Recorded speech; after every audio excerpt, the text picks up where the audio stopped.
الرحمن الرحيم الحمد لله رب العالمين والصلاة والسلام على أشرف الأنبياء والمرسلين سيدنا ومولانا أبي القاسم محمد اللهم صل على محمد وآل محمد وعجل فرجه وعلى آل بيته الطيبين الطاهرين المعصومين المظلومين الذين أذهب الله عنهم الرجس وطهرهم تطهيرا اللهم صل على محمد وآل محمد وعجل فرجه. أما بعد، قال الله الحكيم في كتابه الكريم بسم الله الرحمن الرحيم والفجر وليال عشر صدق الله العلي العظيم. اللهم صل على محمد وآل محمد وعجل فرجه. Our series of discussions have gone into a sixth night. From tonight onwards, there is a movement in the hearts of the people which accelerates now until the day of Ashura. Tonight, we are preparing ourselves to get ready to give condolences to Sayyidah Zainab. This night is an important night. The reason being is that Friday is mansoob for Imam al-Zaman alayhi salam. اللهم صل على محمد وآل محمد وعجل فرجه. Sometimes fate has it in such a way, the way that Allah plans it, is that Friday today mansoob for the Imam, and knowing full well that the savior of Shiism and Islam today is Sayyidah Zainab. Sacrifices. From one sacrifice, Zamana Awwal, which is the sacrifice of Sayyid al-Shuhada, to Zamana Akhir, which is the movement of Sahib al-Zaman alayhi salam. In that there's a connection. And that connection which alleviates pain and diseases of the heart, and at the same time cures the problems of the believers, is the tawassul of Sayyidah Zainab. There are different a'mals for Sayyidah Zainab. There are different prayers mansoob to Sayyidah Zainab. But the biggest power that one has, if one can't do any of these things, is what? It's from the connection of the heart, when one looks deep inside, to try and create that light, that zuhur of the 12th Imam, through the wasila of Sayyidah Zainab. So begins tonight. Last night was Thursday night. Last night is extremely important. In fact, every Thursday night is extremely important. Because what Thursday night symbolizes, it symbolizes hope of the coming of that final Imam. We as the followers of the Ahlul Bayt don't believe that every single sign has to come. In fact, looking at all of these thousands of signs before the Dhuhr, we believe that one true prayer, one Du'a Kumail, is sufficient enough for us to change our destinies and to change the entire destiny of a nation. This is why Allah gives a Thursday night. Thursday night is so powerful that you find that if utilized properly, you could go forward up to the night of Laylatul Qadr. Because why? Laylatul Qadr in and of itself has one reality. The sixth Imam alayhi salam says, he says, Al-Layla hiya ummi Fatima, Laylatul Qadr is my grandmother Fatima al-Zahra. That reality of Laylatul Qadr, if it's truly understood, requires you to utilize truly what Thursday nights are. Those Thursday nights prepare us in a movement and a motion towards Sahib al-Zaman alayhi salam. What do you do on a Thursday night? On a Thursday night, you've been recommended by Amir al-Mu'mineen to recite Du'a Kumail. Which Du'a Kumail? If you look at the first line of Du'a Kumail is what? When Amir al-Mu'mineen stands there, he gives the secret of Du'a Kumail. Du'a Kumail essentially is what? Is that dua for the coming of the 12th Imam. If a person really looked at the philosophy, and we don't have time to go into it, but if I had another 10 lectures, I would look at the philosophy of Du'a Kumail. The entire dua is code for the coming of that Imam. It's a secret for coming to that Imam. This is why the Shias have been told that every Thursday night recite this. Why? Because it has enough energy and enough power to move the hearts in a direction that it brings two things. First, wilaya, and the second thing, servitude towards Allah. Both of these things are interlinked. Both of these things are. If a person truly concentrates, looks at the meaning of what is representing. What does Amir al-Mu'mineen say? Look, Amir al-Mu'mineen one day goes into the desert. He takes Kumail by the hand, Dua Kumail, right? Takes him by the hand. After Kumail had insisted, I'm going to give you this hadith that I generally would recite on the 15th of Sha'ban. There's a secret behind this, that's why I'm saying it tonight and not on the 15th of Sha'ban. 15th of Sha'ban comes. In the hadith it says, what is the greatest amal that one can do? Remember, there are certain nights that change your destiny. Certain nights which change your destiny. One of them is the 15th of Sha'ban. The entire Qadr of Allah changes on the 15th of Sha'ban if only you know how to pray. If only you know how to ask. You know, many a time you find that you're destined towards something, but through sincere prayer you change the entire course of your destiny. Give you an example. Last year was when we were walking towards Karbala. There was a lady with us who had cancer. And that lady said, I'm going to walk. Second or third stage cancer she had. By the time she got from Najaf to Karbala, Sayyid al-Shuhada changed her destiny. As she began to walk, she was saying to herself, she was saying that if I've been accepted, when I come into Karbala, make it such that there's a sandstorm. Make it such that I'm hidden. And make it such that when I walk in, I feel the presence of Sayyidah Zainab. You know what happened? As she walked into the boundaries, sincere prayer, there was dirt which started flying around. And then after that, as she walked in, to this day, that cancer's disappeared. Muhammad wa ali Muhammad salawat.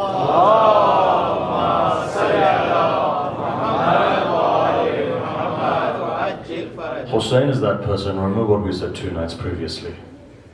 When he comes to his grandfather, he says, Grandfather says it's not within the nasib. Hussein says, if it was in his nasib, he wouldn't come to us. Today we are sitting here in front of the Master, and we ask the Master to change the course of our destiny as well. That's what Thursday night represents. This is what 15th of Sha'ban was. Amir al-Mu'mineen then turns around to Kumail. He says, look, there's an amal which is far greater. All of the companions after a while forget. Kumail comes and he knocks on the door of Wilaya. He says, Amir al-Mu'mineen, tell me what it is. He says, look, you're not ready for it. Again he insists, tell me what it is. Again he says, you're not ready for it. Continuous persistence. Amir al-Mu'mineen, that's fine. You've continually persisted. You're not ready for it, nor will you truly understand it. But I'll tell you anyway. First lesson from that is this. Remember something. Sometimes you knock on the door of Allah, you feel that the reply doesn't come. But Allah has said in the Quran, Udu'uni astajib lakum. Continue to knock on the door. There is no no in the vocabulary of God. There's nothing that He can't do. Many a time we give up, but no, Ahlul Bayt have taught us never to give up. Why are you sitting here in the majlis of Sayyid al-Shuhada today? Because Imam Hussein wants all of your du'as to be accepted. Allah's called you here because He doesn't want anyone to turn back feeling upset. You've been called here for a purpose. You've been called here for a reason. Yes, to give condolences to Fatima al-Zahra alayhi salam. Yes, tonight. But at the same time, Ahlul Bayt are Kareem. You know what Kareem means? It means that when a person comes to their door, they never turn anyone away. They give them so much, they don't need to go anywhere else. You know what's happened today? You've come to the majlis of Hussein. Our Aqidah says 3 personalities come. Those 3 personalities are powerful enough, even if they were to close even a part of their eye, your dua would become fulfilled. That's what tonight is about. These are those nights. This is why these nights are known as the nights of Walaya. This is why these nights are known as the nights of liqa, connection. These are those nights. These are those nights that take man from the floor, from the ground to the arsh of Allah. From the world to the arsh of Allah. Why? Hadith of the Prophet, right? 6th Imam as well. Go to Kamil al-Ziyarat. You see, Imam alayhi salam says, he says, that person who goes to the ziyarah of Majid Hussein, it's as if he's done the ziyarah of Allah above the arsh. Who knows? Ziyarah is not just by your eyes. Sometimes when you're stuck in a position, ziyarah is from the heart. Imagine this. As you sit here in the majlis of Hussein, look inside of your heart and see. There's a connection there. If you were to look deep enough, you would see that you could do the ziyarah of Hussein. You are not disconnected. The Shias are never disconnected for the light of Hussein. This is why we have this azadari. This is why continuously you are told every year to intensify your azar for Hussein. The purpose of this, so you're never disconnected to the light. You're connected to that light continuously.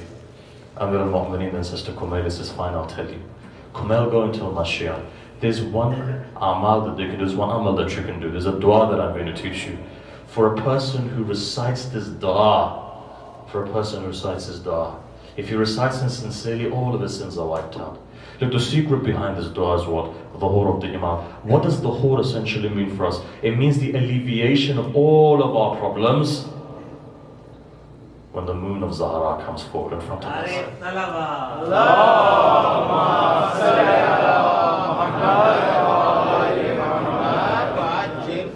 This is that. This is.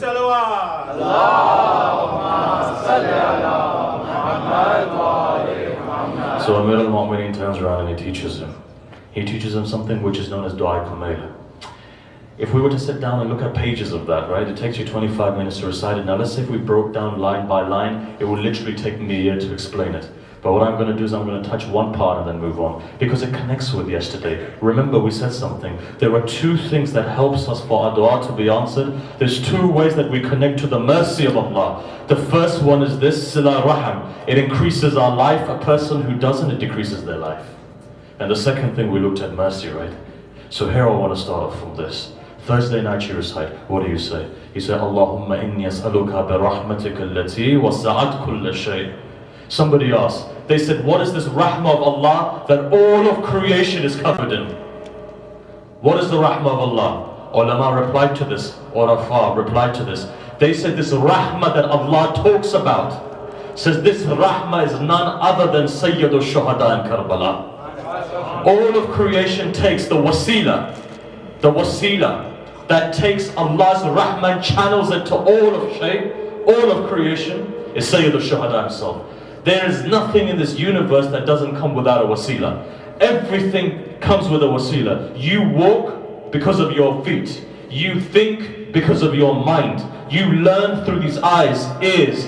All of these things are a wasila. In the same way as we said, angels learn through wasila. And so in this way, when Allah concentrates His rahmah upon all of creation, Amir al-Mu'mineen is teaching through secrets, in the way that the Quran talks in secrets. When it looks towards Zachariah, what does it say? The entire story of Zachariah is the shahada of Hussein ibn Ali. And when you go a chapter after to Surah Isra or Bani Israel, you find this, that the entire secret of that is the dhuhr of the Imam. When you go to Surah Kahf, the entire Surah Kahf is the coming of Dajjal and preservation of the human being against Dajjal. Three different philosophies. Those three, we've got 3 or 4 nights left. We'll look at that. I know some of you have been waiting for that, but we'll look at that later. The fact is that I want to take it to this conclusion. Mercy there for the wasila. Alam Mawara, which is the higher realms. The energy from the higher realms, which when it comes into the physical world, that channel is what? That channel is Sayyid al-Shuhada. There are 2 types of mercy of Allah. One is known as Ar-Rahman, the name. What is known as Ar-Rahim. Ar-Rahman is for all of creation. It's what we call ontological mercy. I'm not going to go into the philosophy of it, but what I will say is this. It's the mercy which is in all of creation. Every human being, 7 billion of us at one stage or another, will be guided by Allah. It's up to you whether you take the guidance or not. Some people reject it, they become Yazid. You know, when people ask, they say, it's unfair that some people go to heaven, others will go to hell. No, the reality is this. Every single human being, once in their life at least, Allah will give them mercy. Amir al-Mu'mineen says, opportunities are like passing clouds. Take them, the same opportunity doesn't come back. Even Yazid, look at the hadith. Yazid, they say Rasulullah would come in his dream and say, look, don't kill my grandson. There's no bigger mercy than that. If Rasulullah came into your dream and said, don't. And then if you did, then you truly are Yazid. Yazid, right? Mercy of Allah goes to everyone. Everyone once in their life feels this mercy. If you take it, Allah gives it again, and again, and again, and again. This is why you can understand that there are people in this world like Ayatollah Bahjat who continuously took that mercy, so Allah elevated them to the skies. Every human being has an opportunity. It's what we call tawfiq. Tawfiq comes from Allah. This is what we're looking for. When we come to the Azab Hussein, it's a tawfiq. But what we want is we want to grab onto the ladder of tawfiq to get to the higher realms.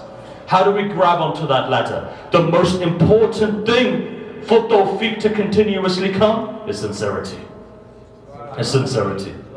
Ikhlas. But before I go any further, can we have one salawat? And if you guys can come forward, because some of those people are trying to cut through. Just come forward.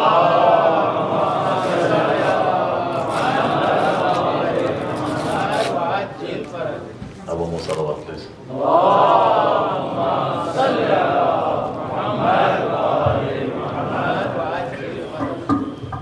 Have one more salawat, please.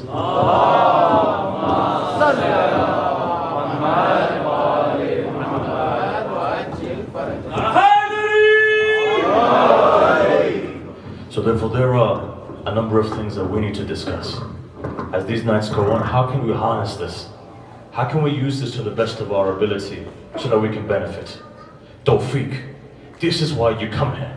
Because it begins the journey towards Allah. It begins the journey to wilayah. Look, all of you Shia sitting here, as said Ali Qadi said, he said, wretched is the eye that wakes up in the morning and doesn't do the ziyarah of the Imam. Today, how many people wake up in the morning and do ziyarah of the Imam?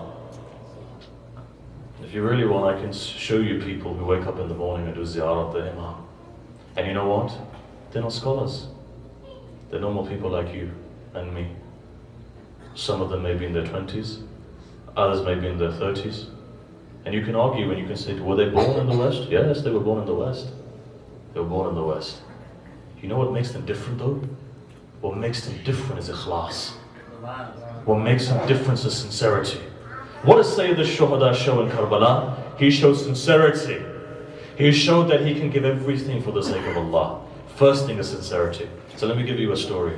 And I want you to think and ponder over this. Ayatollah Bahjat had a very close friend. And that friend's name is Hassan Ilahi. Hassan Ilahi is the older brother of Allama Tabatabai, student of Qadi. Now they say one day, Qadi was asked, he says, from all of your students, who are the first level students? From the first level students was this person called Hassan Ilahi. Said Hassan Ilahi.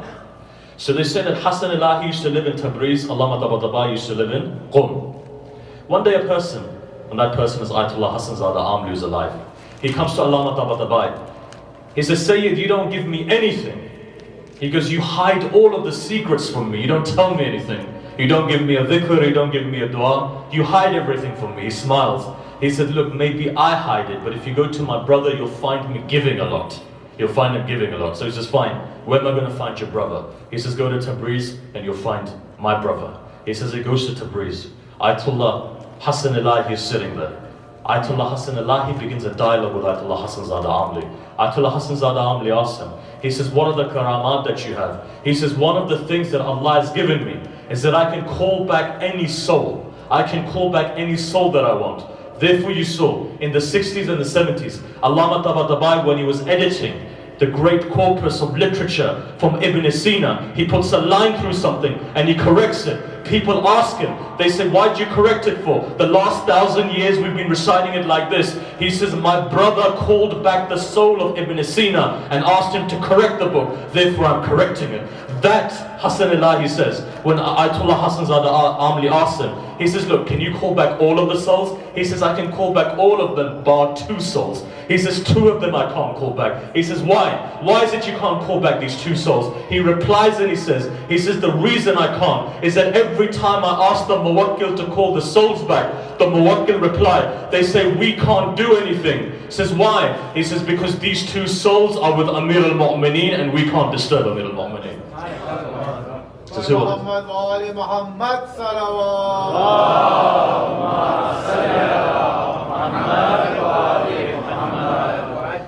So he asks, he says, who are those 2 souls? He says, one of them, his name is Sayyid ibn Daws. Sayyid ibn Daws. This is why it's recommended that anyone who is on the spiritual journey, who wants to ascend, go and bring the dua book of Sayyid ibn Daws and recite it. The great secrets within that. There's a dua book, like you have Mafatih, in the same way there's the dua book of Ibn Daws. Ibn Daws' dua book has secrets. In that secret it teaches you. Agha Bahjat used to say, he said that there's certain books, if a student didn't have, we wouldn't socialize with them. Why? Because it brings down our wilayah. It brings down our, it tells us something. that there is a spiritual effect that each one of us has that the other person is gaining. Look, we're going to discuss this in depth later. You know, when people ask me a lot of times, they say, look, why is it that our spirituality fluctuates? Amir al-Mu'mineen in the Nahj is saying, Nahj al-Balagha, he's saying, be very careful and vigilant with the company you keep, because the company has an effect on you. If a person, for example, is a thief, it doesn't mean you'll become a thief, but there are weaknesses in you that he will pull out. So for example, if you're a liar and you're trying to combat that, you'll see that a particular person and socializing with a particular person will bring that out. In the same way, if you look and you see a person is materialistic, that materialism will come out onto you. Ulama would say, even when it comes to finding a teacher as well, even when it comes to in the Islamic sciences, be very vigilant to go to the right person. Why? Because they will spiritually affect you. Either they will destroy you or they will take you on a mi'raj.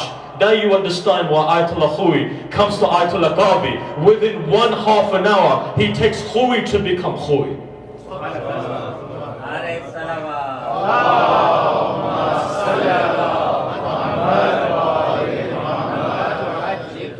Hadith says, this is what Amir al-Mu'mineen says. He says, if once in 40 days you do not go to alim al-Rabbani, an alim who practices, an alim who is amali, then your heart begins to die. Your heart begins to die. The only person who can revive the heart, alim al-Rabbani. Remember what I said, right? At the beginning I said sincerity. Hold sincerity in your mind. Everything that I'm saying is for a reason. There's great thought in my madness, as they say. Everything that I'm saying is for a reason. Hold it, sincerity. Now I'm going to tell you about Alim al-Rabbani. You know who Alim al-Rabbani is? Alim al-Rabbani is the person who revives your heart. You don't need to say anything. He revives your heart. Revives it. This is why, build a connection. Once every 40 days if you're depressed, go to Alim al-Rabbani. You will see Alim al-Rabbani revives the heart. So let me tell you a story to emphasize this, so you truly know. What are we trying to do here? Look, we're not trying to make a name for ourselves. We're not trying to waste our time. We're trying to get to Allah. In the hadith of Akhir Zaman, it says, people will come materialistic. All they will care about is their name. They'll become show-offs. Then the hadith says, as they become show-offs, Allah will increase earthquakes and natural disasters to befall them. What will Allah do? He will remove peace from their hearts. Look, there's 6 or 7 things. In Akhir Zaman, the hadith is there. When they begin to show off, you will see. And look in the world, honestly, look in the world. You'll see certain areas of the world are affected with natural disasters the most. People will be like that. Then what does it say? It says then, and those people who stop giving sadaqah, what will Allah do? Allah will make sure that people become ill then in that community. So, ya Allah, what are these traditions? They'll become ill. And then that community that stops giving zakat and khums, Allah says that they will then, the hadith says, then what will happen? They will find then that in their businesses they will start decreasing. A barakah will start going, their money will vanish. Even when they get $100,000 a month, that $100,000 will be worth maybe $1,000 of somebody else's. Why? Because that $1,000 has barakah. You find some people, even though they get minimal wage, but you see that their money lasts. You think to yourself, man, this guy's got 5 kids. How's he lasting? Allah gives barakah. When Allah gives barakah, He stretches things. This is why when somebody came to you, look at the hadith. What did we say yesterday, Imam Zain al-Abidin al-Islam? Small part, people putting their hand in, it doesn't stop. Look at Dhul Ashira, the Prophet. You know what they said? Banu Hashim said. They said there was one pot. People were coming, the pot wasn't emptying. Barakah of Allah. That barakah you can hack into as well. The best barakah, spiritual barakah. Become sincere, honestly. How long do you think you're going to live? 100 years? What's after that? Your grave? For those people who are sitting there, you've lived what? How many years of your life? 40 years, 50 years? Shall I tell you something? Majority of you are not going to see another 50 years. You're not going to. You're lucky for some of you if you see 20 years.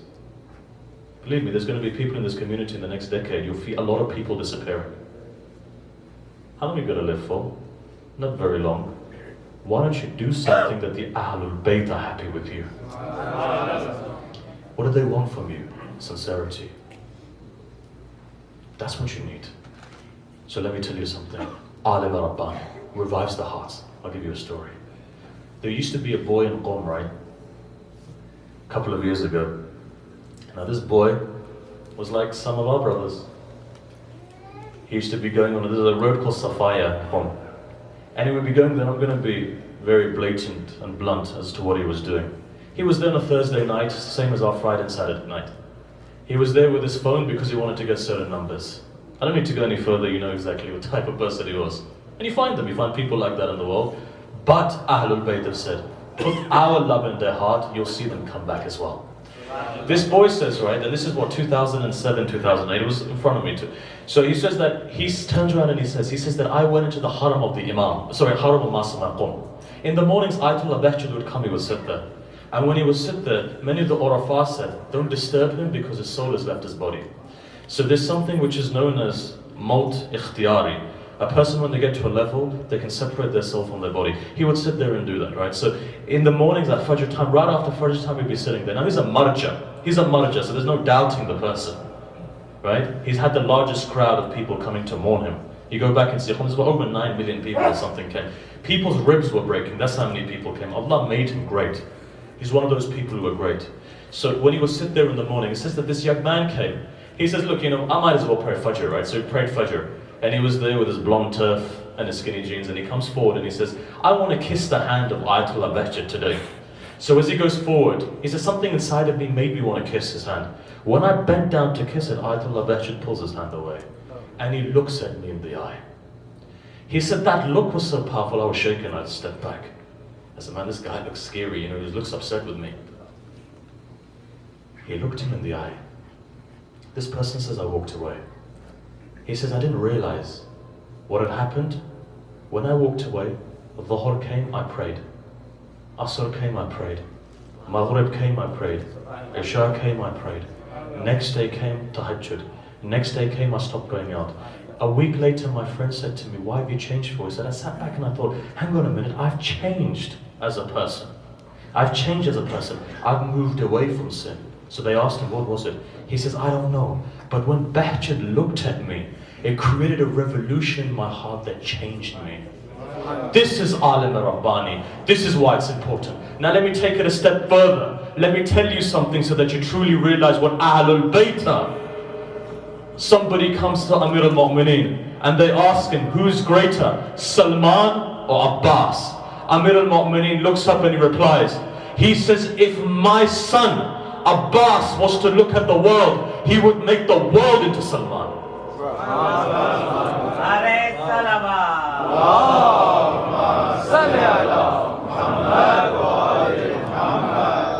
Why? Because Abbas has something that the sixth Imam says.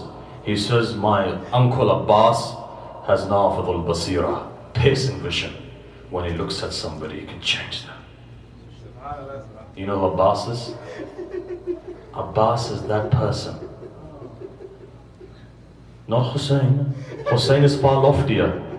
Abbas, if he was to look at somebody, change that person. Change. It's the look of Abbas that protects the Shia today. It's the look of Abbas that protects the Shias from being overcome today. Right? Abbas. What is Abbas? To understand Abbas, you need to understand the Ashab of Hussein. Should I tell you who we talked about? Habib ibn Mubahir yesterday, right?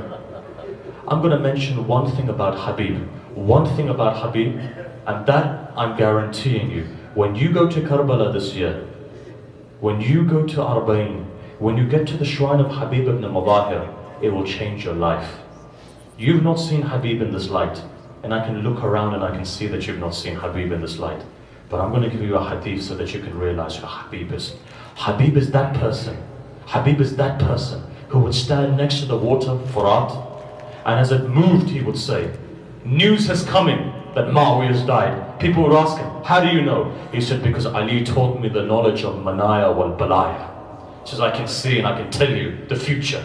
Habib is that person who knows the future. As he stood there in Kufa, when he looked at Maytham al-Dammar, he says, salam on that person who will die in the ishq of Amir al-Mu'mineen. The other person looked up and said, salam on that person who will die in the ishq of Hussein. What better way to die than the ishq of Amir al-Mu'mineen and the ishq of Hussein? What better way to die?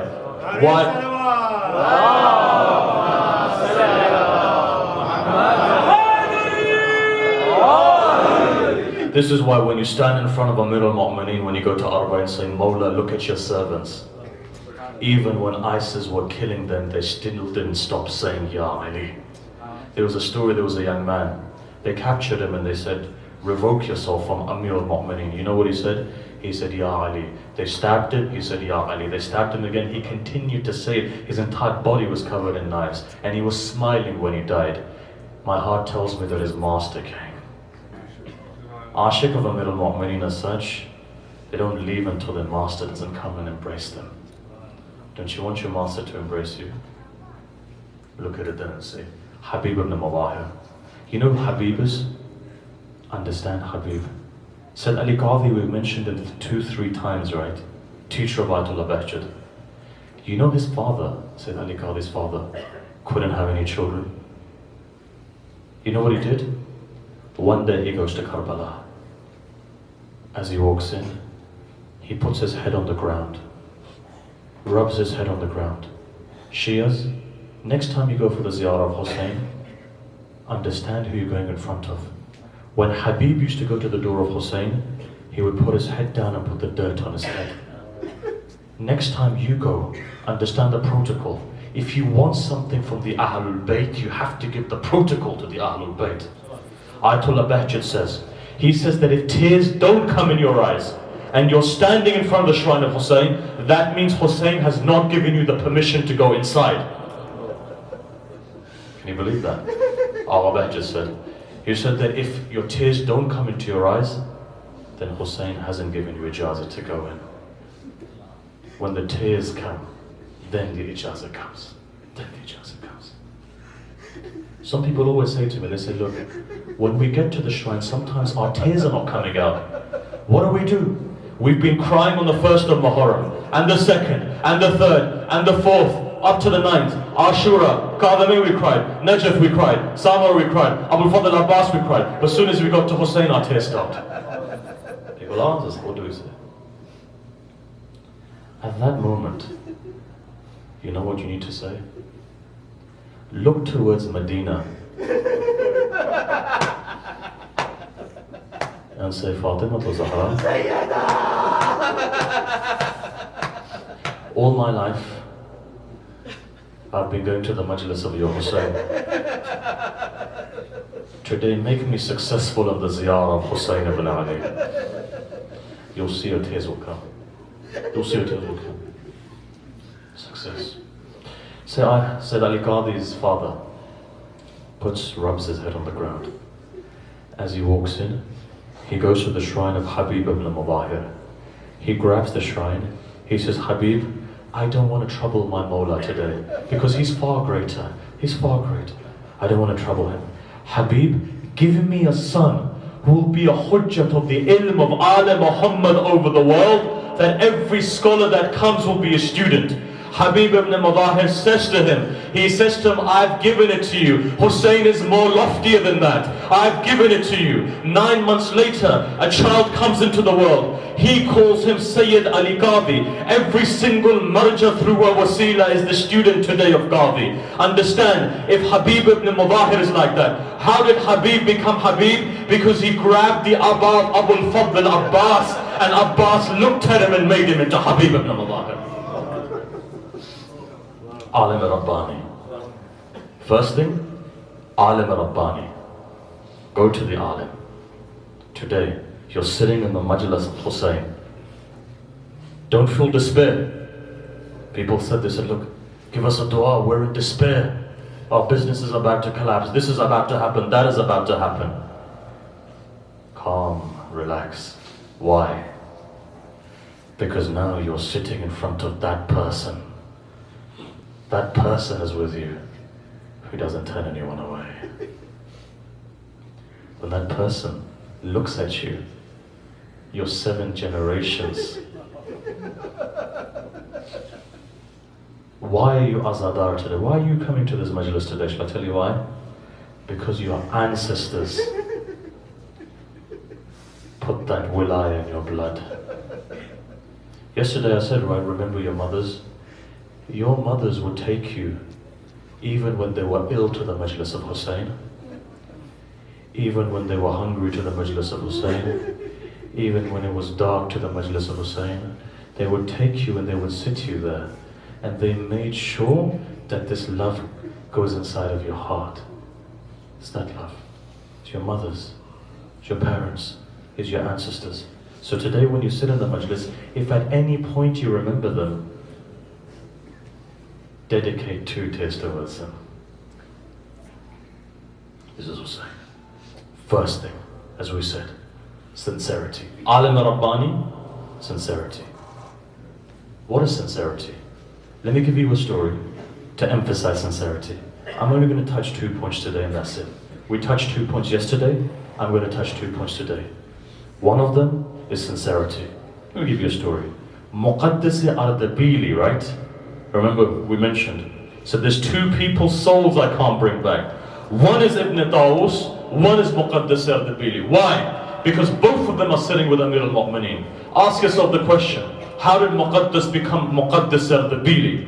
Hadith, the history says, it says in the time of the Safavis, one day Muqaddas al-Dabili was riding on his horse, and as he was riding on his horse, he stops his horse. He sees that there is a man walking. As that man is walking, he says, "Oh person, would you like a lift? Come onto my horse, let me take you to the location." He says, "Fine." Muqaddas al-Dabili stops. He puts this man on the back. This man is holding on to Muqaddas al-Dabili. Muqaddas begins to ride his horse. As he begins to ride his horse, this man turns around and he says, "Oh person, what's your name?" He says, "Sheikh Ahmed. My name is Ahmed." He says, "Where are you from?" He says, "Ardabil." He says, "Do you know Fulani so-and-so person in Ardabil?" He says, "Yes, I know him. He's such a good person." He says, "That you know so-and-so person?" He says, "Yes, I know him. He's such a good person. Where are you living now?" "I'm living in Najaf." "Do you know so-and-so person?" "Yes." He says, "So-and-so person is such a nice person." At that moment, then he turns around and he says, "Do you know a person by the name of Muqaddas al-Dabili?" Muqaddas replies, he says, "That person is not that Muqaddas in the way that people say it. He's fighting with his nafs. I don't think he's Muqaddas at all actually." This person, as he was riding, smiles. He says, "Sheikh Ahmed, had Muqaddas al-Dabili not been Muqaddas, Imam al-Zaman wouldn't be sitting on his horse." Imam al-Zaman wouldn't be sitting on his horse. That tells us, you become mukhlis, you will do the ziyarah of your Imam. Just become mukhlis. Your Imam prays for you. Your Imam prays for you. Do you know how he prays for you? Have you ever thought about the hurt in your 12th Imam's heart? Honestly, have you ever thought about the hurt? Your Imam al-Zaman prays for you. When you go to the Sardab next time, you go to Samara, right? Make it a policy to go. Even if it's dangerous, go there. Why? Because I'm over there, Madloom. No one's there, they're Madloom, right? When you go to the Sardab, one person says, when I went to the Sardab, it was nighttime, it was dark.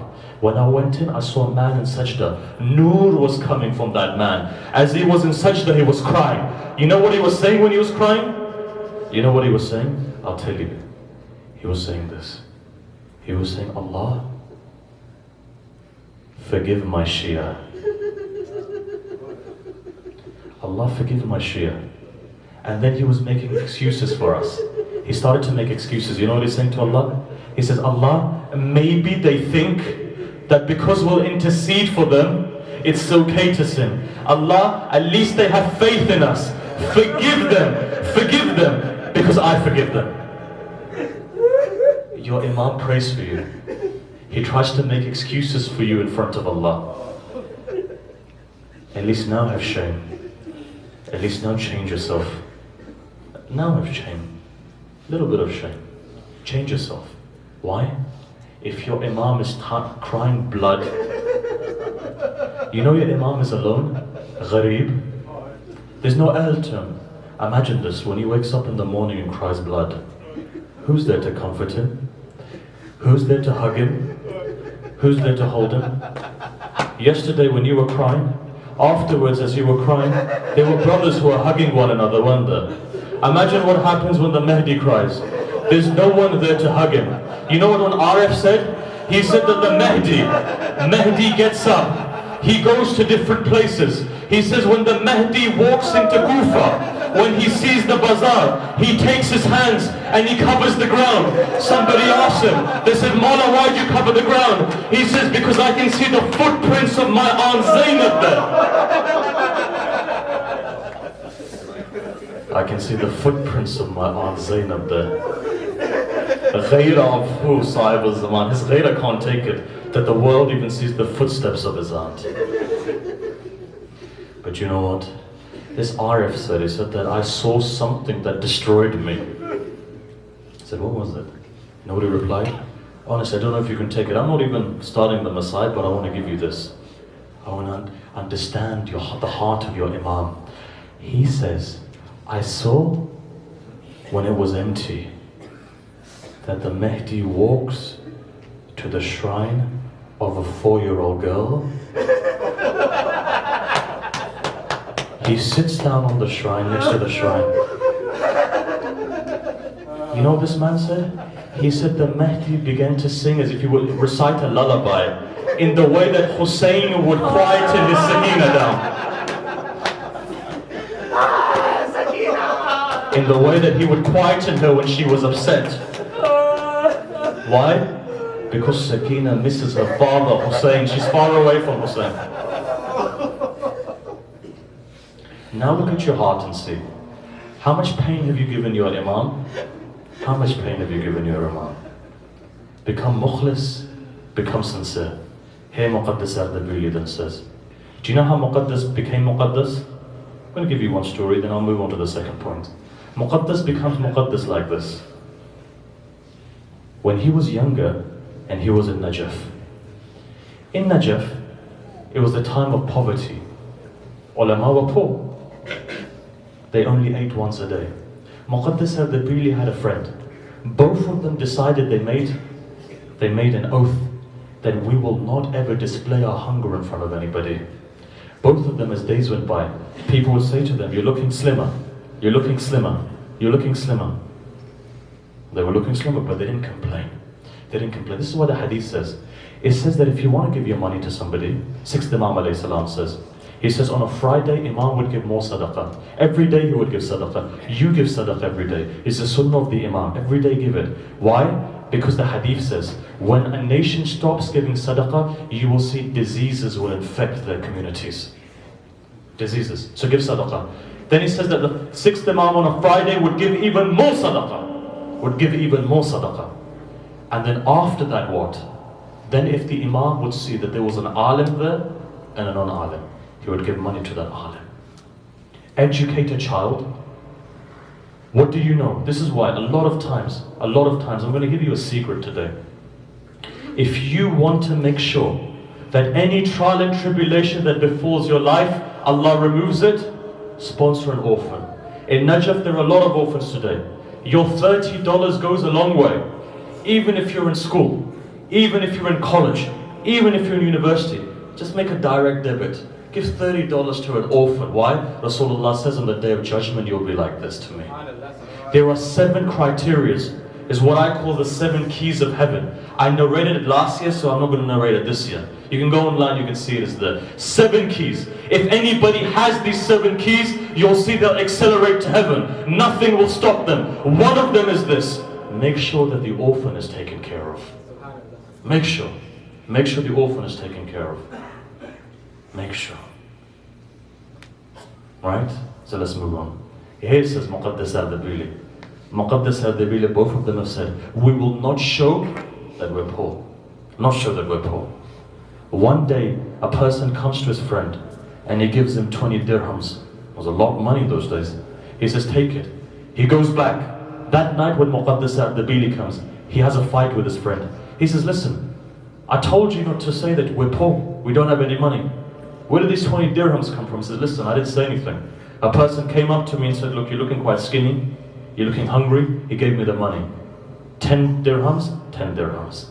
Muqaddas al-Dabili says, fine, alhamdulillah. Allah's given us rest. Maybe this will last us. Maybe we can feed us. Your ulama to become great go through a lot of problems and pain. You don't understand that. You phone them up at 3 in the night, istikhara, this. Wife ran away, husband ran away, this happened, that happened, divorce, all of these things. And you take your ulama for granted, not realizing that it's because of their kindness of their heart. Your resident alim, he goes through a lot of pain, a lot of time. He won't disclose it to you. But the fact is that he goes out of his way. You don't find anybody else. Everybody stops 9 to 5, but you find a scholar 24 hours a day. Even when you phone him at night time, he still turns around and says, yes, what do you want? He doesn't swear at you till you get lost. Right? Muqaddas Ardabili, 10 dirham, 10 dirhams. Just before Fajr time, Muqaddas Ardabili becomes najis. Wakes up, he says, fine, I need to pray Salatul Layl. He gets up, he goes to the hammam. Not like today you used to be hammam. When he get there, it was closed. He begins to panic. He says, look, I need to pray my Salatul Layl. He knocks on the door. He says to the person, open out of it. He says, come on, Fajr time, man, give me some time to sleep. He says, no, open the door. He says, pay me. He says, here's 1 dirham. He says, no. He says, here's 2 dirham. He says, no. He says, here's 3 dirham. Got to 10 dirhams. Muqaddas Ardabili said to himself something. He said, if my Allah's happiness is that I give 10 dirhams, so be it. But my Salatul Layl will not become qada. Because one of the signs of the Shia is they recite Salatul Layl. There's 40 benefits to Salatul Layl. 40. Shall I tell you some of them? Do this. Said Ali Qadi, the great mystic. When Allama Tabatabai was asked, when did you first meet Qadi? Qadi was his uncle, by the way, maternal uncle. He replied, he said, when I moved to Najaf and I settled, there was a knock on my door. When I opened it, my uncle was there. My uncle gave me my first spiritual prescription. He says, son, if you want all of the bounties of this world, money, if you want risk, pray Salatul Layl. They say Allah's nur will come on your face. You can look around a majlis and see that person whose face has nur on it. You know why? Because he prays Salatul Layl. In the same way, if you want your health to improve, pray Salatul Layl. If you want hurdles to be removed in your life, pray Salatul Layl. There's 40 different qualities of Salatul Layl. I won't go through them yet, but what I will say is this. Qadi says, son, if you want this world and all of this world, pray Salatul Layl. If you want the Akhirah, pray Salatul Layl. But if you want the Imam to love you, Sahib al-Zaman, Salatul Layl is mansoob to the 12th Imam. The greatest thing that you can have is that the Imam loves you and you love the Imam. Muqaddas Ardabili says, I can't sacrifice Salatul Layl. He says, take the 10 dirhams. He goes inside, he does his whole salah, he comes back. Then Muqaddas says, he said that when I stood there for Salatul Layl and I said, Allahu Akbar, all of the realities of creation began to open up. I realized from a small 11 units of prayers, because of my sincerity, Allah gave me what I wanted. You know, many people think that I have to recite 70,000 times La ilaha illallah and then this and then this, and they're all good things, you know. But the fact of the matter is this: sincerity is the most important thing.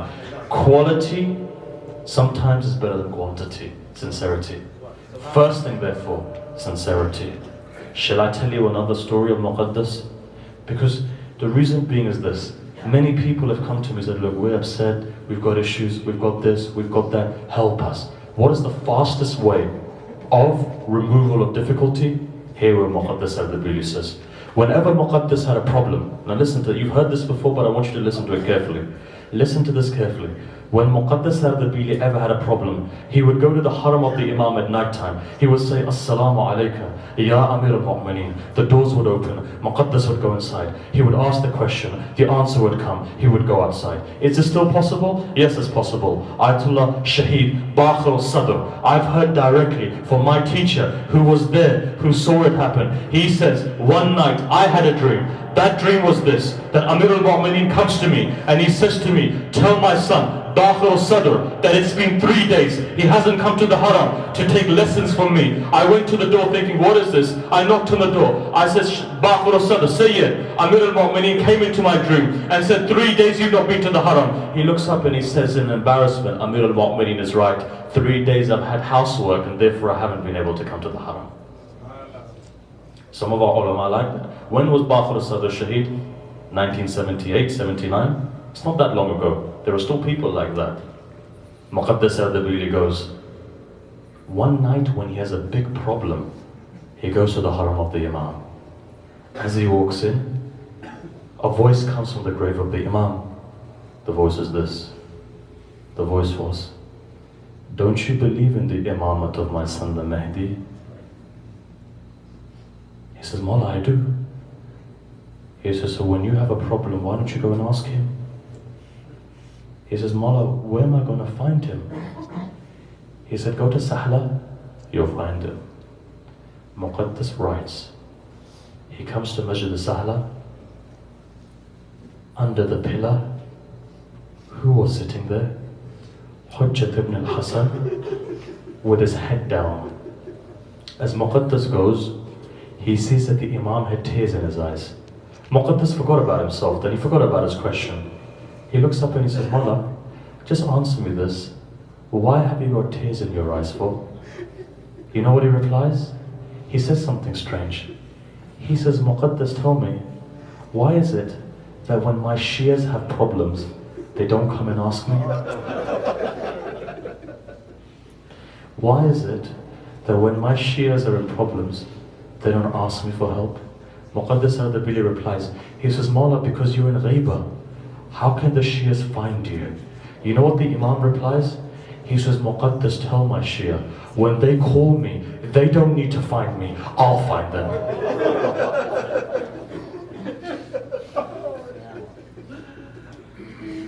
I'll find them.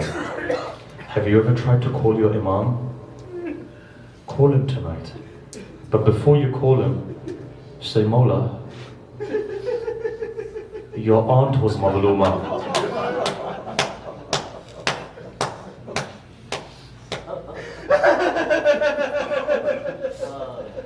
You're here to cry over Sayyidah Zainab today, aren't you? You're here to cry over Anna and Muhammad, aren't you?" First thing was this, I said, sincerity. Today my heart is not finishing the second one. My heart is going to Karbala now. Today I want you to give condolences to a mother that has no one in the world to call her mother now. They said 2 nasls were cut. There are millions of people to call Hussein father today. Ask a mother or ask a woman how difficult it is when she doesn't have any children. When she sees other children running, if you observe her, when she grabs another person's child, she feels the pain inside of her. Why? Because she doesn't have children. Now imagine if you were given children and they were killed or died, then whenever that mother would look up, she would hear a voice in her ears. She would hear a child say, "Mother, mother," that calling would be in the air. There are 2 people. One is Muslim bin Aqil, who doesn't have anyone to call him father. But the other one is Sayyidah Zainab. After Karbala, Zainab became very alone.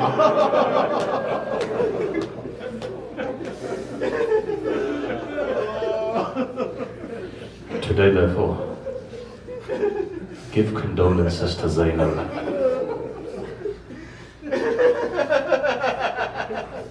Sayyidah Zainab, right?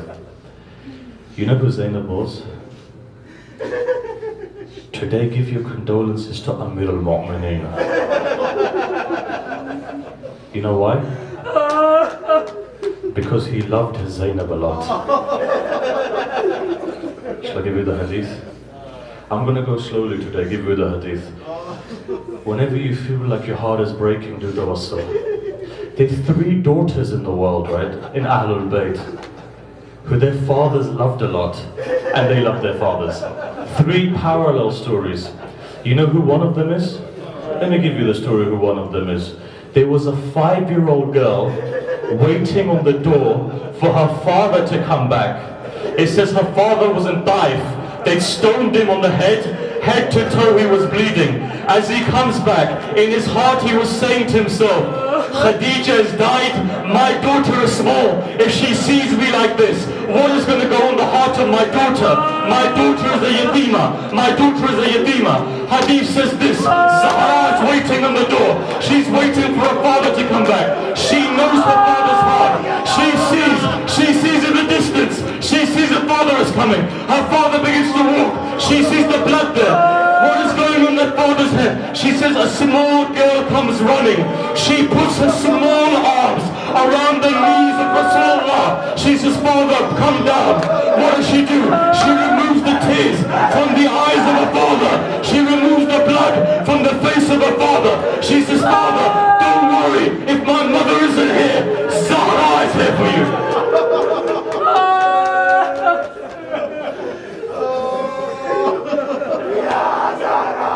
Some of you have daughters. Some of you have daughters. You know when your daughter's younger, and that daughter when you come home comes and hugs you, all of your pain is alleviated, right? Abdul Muttalib once said, he said, have 7 sons, have 8 sons, have 10 sons, but have 1 daughter. Why?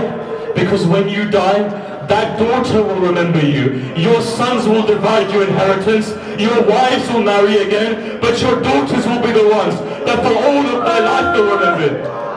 Your daughters will be there. Have you ever noticed that when you come home late at night time, it's not your wife who comes to greet you. Your 18-year-old daughter will come. She will say to you, Father, it's been a long time. Are you okay, Father? Your daughters. First daughter? Who? Zahra. But you know, Zahra's parents also loved her a lot. Let me give you a hadith. What the hadith says? It says when Khadija was leaving this world, she was leaving this world, she says to Rasulullah, even a mother on a deathbed is saying this. You know what she says? She says, Ya Rasulullah, I want my daughter Zahra to be happy in life. I want my daughter Zahra to be happy in life. You know what then she says? She says, marry her to Ali because I know Ali can keep her happy. Says, I know Ali can keep her happy. Ali can keep her happy. You know what the hadith says? One day Amir al-Mu'mineen was walking in the streets of Kufa. Somebody was saying, what is the most painful moment for a man? He was listening. One person says, when a man can't support his family. The other person says, when a man is ill. At that moment they say, Amir al-Mu'mineen, tell me what is the most painful moment for a man? Amir al-Mu'mineen has tears in his eyes. He holds his chest. He says, I wish you never asked me that question. Let me reply to you. The most painful moment is this, that when there's a husband like Ali, and someone comes to the door of Fatima,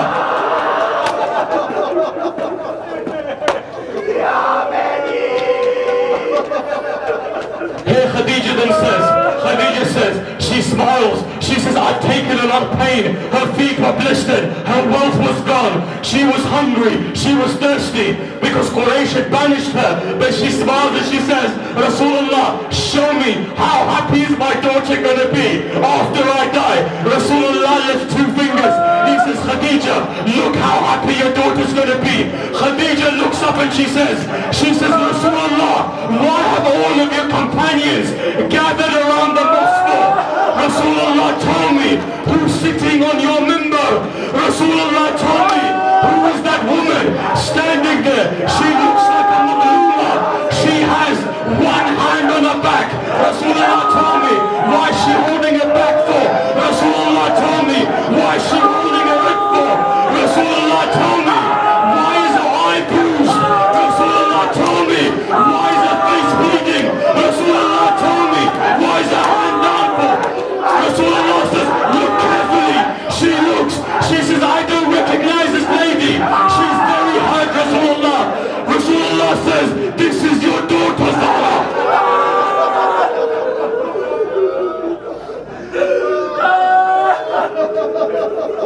Rasulullah, right? I don't know how much you can take.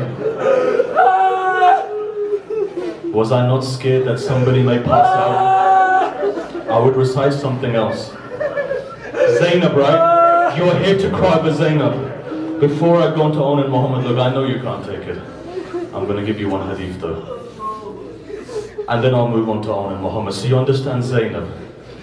Look, I've said it, you can't cry like Zainab Abidin can. I'm going to give you this one tradition. I recited this tradition in Najaf. Ahl Najaf couldn't take it. wherever I've recited this tradition, across this room there are daughters there. Daughters know the value of their fathers. Daughters know the value. They say Amir al-Mu'mineen's daughter at the age of 7 would stand there waiting for her father to come back because she knew her father was very broken-hearted. Amir al-Mu'mineen would come, he would hug his daughter and put her close to his chest. Amir al-Mu'mineen then would make her walk in the sand even when she was 3 years old. She would say to her father, she would say, "Father, why do you make me walk for my feet are becoming blistered?" Amir al-Mu'mineen with tears in his eyes would say, "Zainab, a day is going to come where you're going to be paraded in Bazar Shah."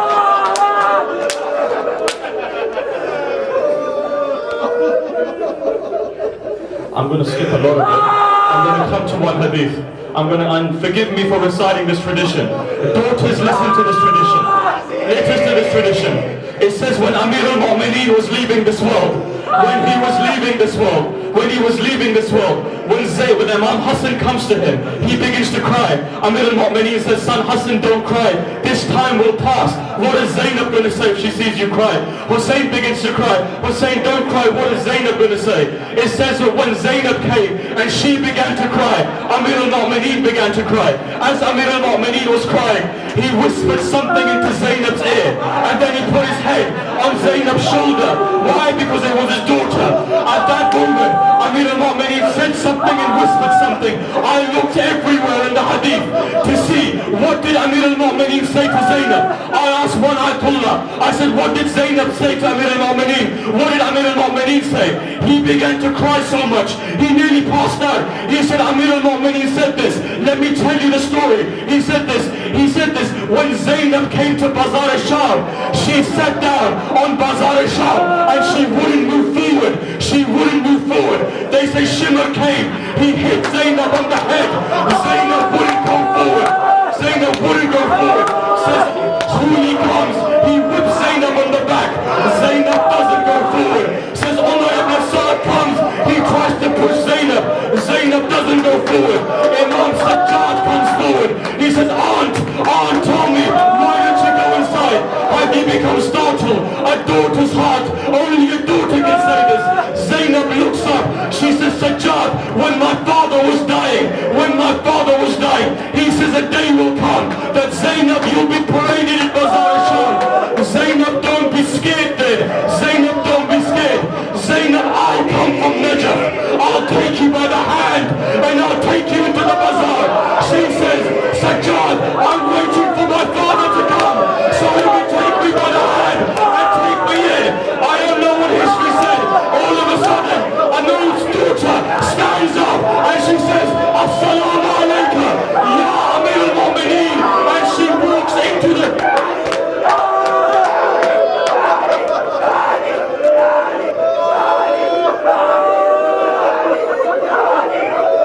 I don't know how you heard that. A daughter, 30 years later, is waiting for her father. Masaib of Ahlul Bayt. We've only started. Masaib of Ahlul Bayt is so much.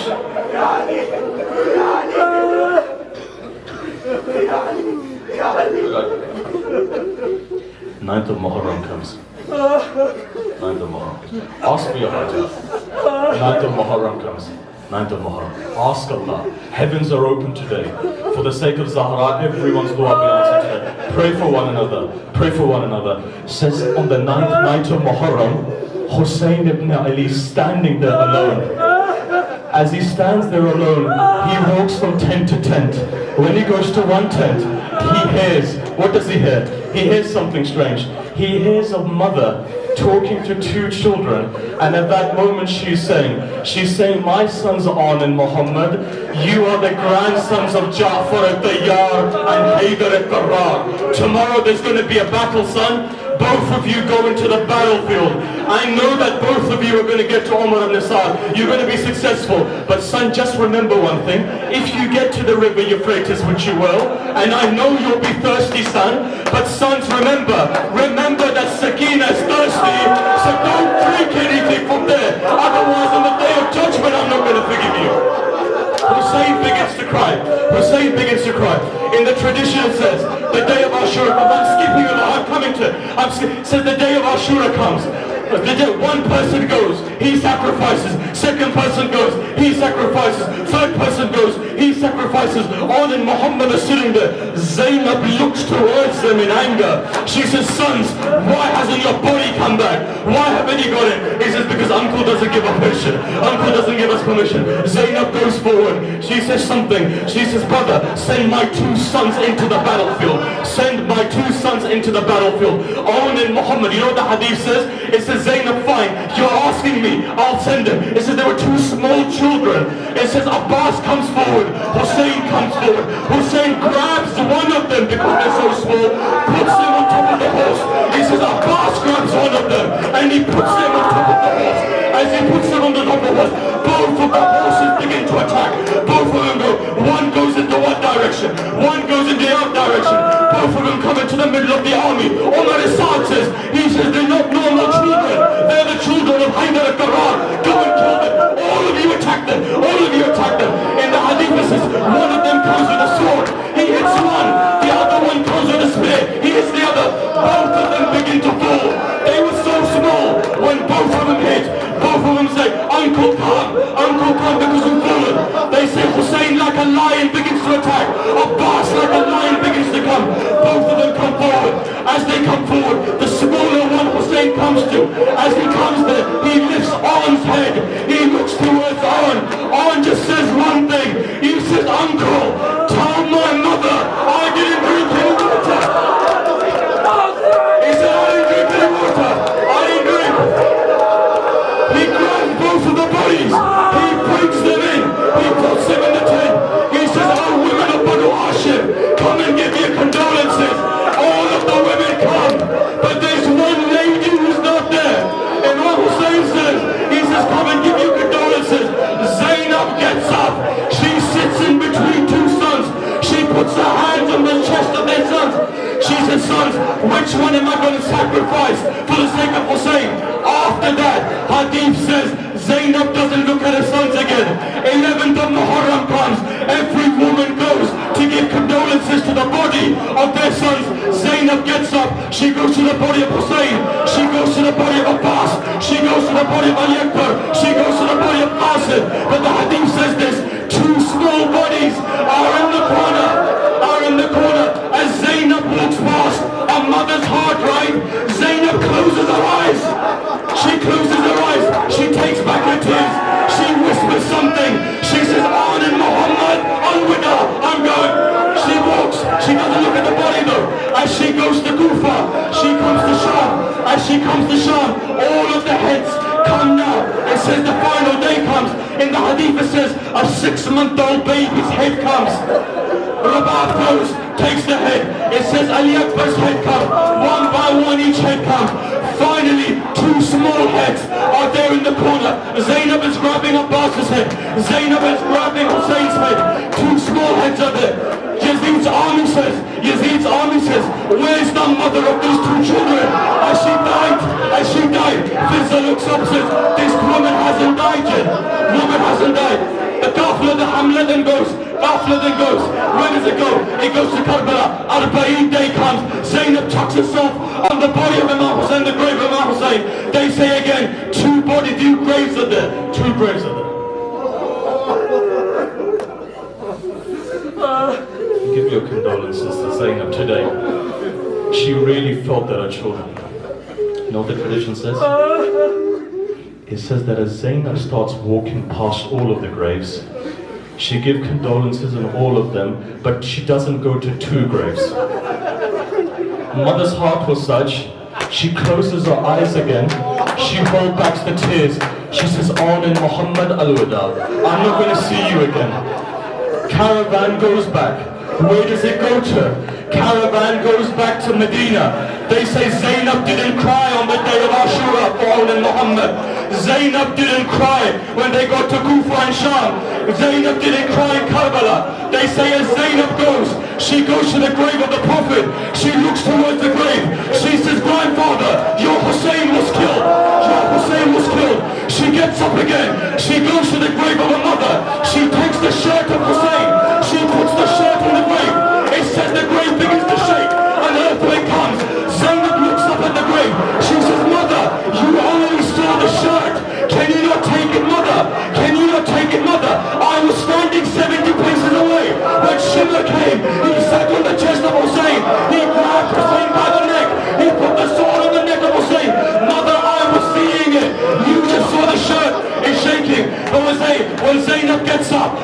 she does? The hadith says, heavy-hearted now. A mother goes towards the house, and as she goes there, she opens the door. The mother walks in. She goes into a small room. There are 2 prayer mats there. She grabs the prayer mats. She holds them to her chest. She says, on in Muharram. Without you, I don't want to live anymore. This house is empty without you. She falls to the ground. He says, Abdullah bin Jafar comes. He looks up and he says, oh, old woman, who are you that you're sitting here? She looks up and she says, husband, recognize me. I'm Zainab. Hadith says, he lifts her arms up like this. Says, Abdullah bin Jafar falls to the ground. He gets up again. He says, Zainab, tell me. Zainab says, she says, Abdullah, you heard on in Muhammad. I've been killed, you fall to the ground. He looks up and he says, Bint Rasulullah, I didn't fall on the ground because of that. Tell me, what's these red marks on your arms? What is this mark on your back? Why is it?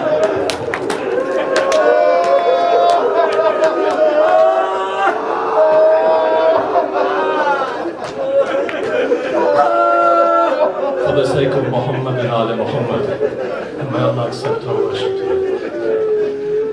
For the sake of Muhammad and Ali Muhammad, I'm going to have one more wasila. One more. We're talking about daughters, right? I missed one daughter out. Now I'm going to mention her when you dua. They say that when this daughter was holding the head of her father, she looks up and she says something very strange. She says, my Madloom father, my Gharib father, why don't you open your eyes and tell me those earrings you gave to me on Eid Day, where have those earrings gone, father? Madam Hussein.